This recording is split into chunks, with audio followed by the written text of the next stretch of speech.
কোরআন নিয়ে যারা চিন্তা ও গবেষণা করে না, সাধনা করে না, তারা কেন কোরআন বুঝতে পারছে না, তার কিছু নমুনা আজকে তুলে ধরার চেষ্টা করছি।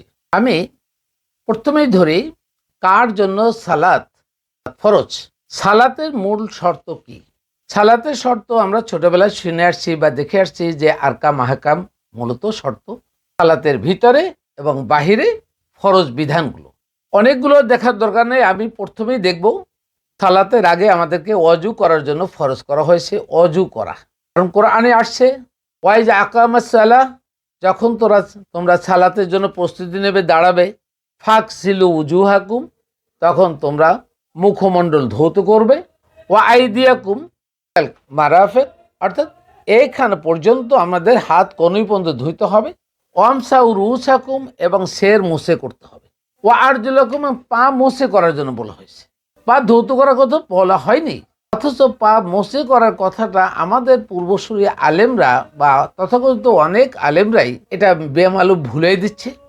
তারা জিনিসটা জানছে না বিধায়, অথবা জেনেও তারা বলছে না, পা ধৌত করতে বলা হয়েছে।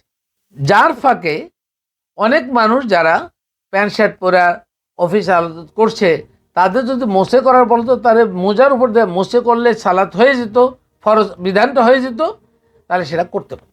আর এইটুক না জানার জন্য অধিকাংশ অনেক মানুষ যারা অফিস আদালতে আসে, তারা সালাত পড়েই না, বুঝেই না। একটা অংশ, অর্থাৎ ডিপলি যদি না বুঝে এবং কোরআন না বোঝানো হয়, তাহলে মানুষ এইভাবে বিভ্রান্ত হচ্ছে। এইবার আমরা আসছি অন্য কথায়। অজু করি আমরা তো বাহ্যিক হাত মুখ ধুই, হাত ধুইলাম, মুখ ধুইলাম, পা ধুইলাম, সের মোছে করলাম, এটা অজু করা। কিন্তু অজু করলেই কি একটা লোক পবিত্র হবে? প্রশ্ন সেখানে। অজু করলে যদি পবিত্রই হয়, তাহলে হিন্দু, বৌদ্ধ, খ্রিস্টান তারা কি অজু করলে তারা পবিত্র হবে? অজু কেন, তারা তো গোসলও করে, তাহলে তারা কি পবিত্র? আর তাদের জন্য কি সালাত আদায় করার মতো শর্ত আদায় হবে? তাহলে সালাত আদায়ের শর্তটা কি? এখানে আমরা সূরা আত-তাওবার 9 নং সূরার আমরা 28 নং আয়াতটাকে যদি দেখি, ইয়া আইয়ুহাল্লাযীনা আমানু, হে ঈমানদারগণ। আল্লাহ প্রথমেই সংযোজন করলেন হে ঈমানদারগণ। তাহলে ঈমানদার কারা? ঈমানদার কারা এটা নিয়ে ধূম্রজাল রয়ে গেছে। ঈমানদার যারা কোরআন সম্পূর্ণভাবে জানে ও বুঝে এবং তারপর বিশ্বাস করছেন, তারা ঈমানদার।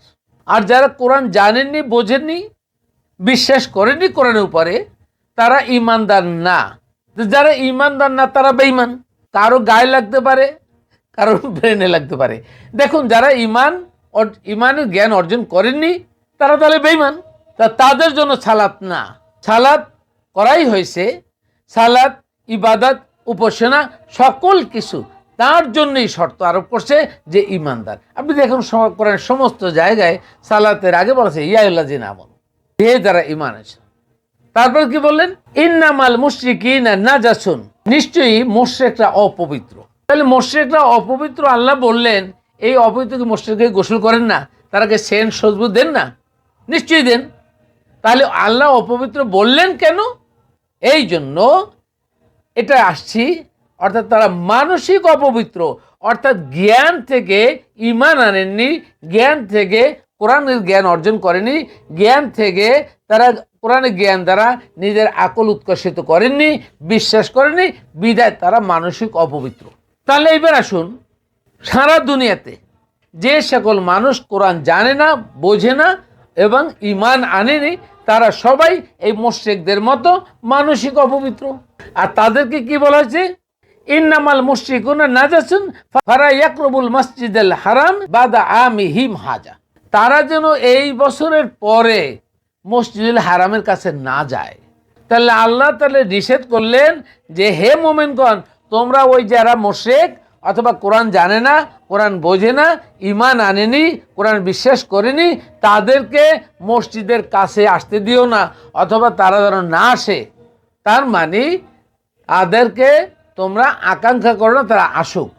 ওয়াইন খিফতুম, যদি তোমরা আশঙ্কা করো, আইলাতান, যদি দারিদ্রতা, আইলাতা মানে দারিদ্রতা, যদি টাকা পয়সা নাই, কারণ মুশরিকদের কাছে টাকা পয়সা বেশি, মুমিনদের কাছে কম, পরীক্ষা নেই আল্লাহ। যদি দারিদ্রতা আশঙ্কা করো, ফাসাউফা ইউগনিকুমুল্লাহু মিন ফাজলিহি ইনশাআ, যদি আল্লাহ চায় তোমাদেরকে এই দারিদ্র মোচনের জন্য আল্লাহ নিজেই ব্যবস্থা করবেন। ইন্নাল্লাহ আলিমুন হাকিম, নিশ্চয়ই আল্লাহ মহাজ্ঞানী এবং মহাপ্রজ্ঞাবান। তাহলে এই কথাটা যদি জানা হয় যে যারা কোরআন জানেনি, বোঝেনি, বোঝার চেষ্টা করেনি, সে যেই হোক, এবং কোরআনের উপরে জ্ঞানের উপরে ঈমান আনেনি, তারা এই মুশরিকদের মতো তারা মোমেন না, তারা বেঈমান। আর তারা যেন এই মসজিদের কাছে, মসজিদুল হারামের কাছে এসে এই ফ্যান দিবেন, এসি দিবেন, এটা দেয় নাই, না দেওয়ার ব্যবস্থা করে, এটা তাদের থেকে নেওয়া যাবে না।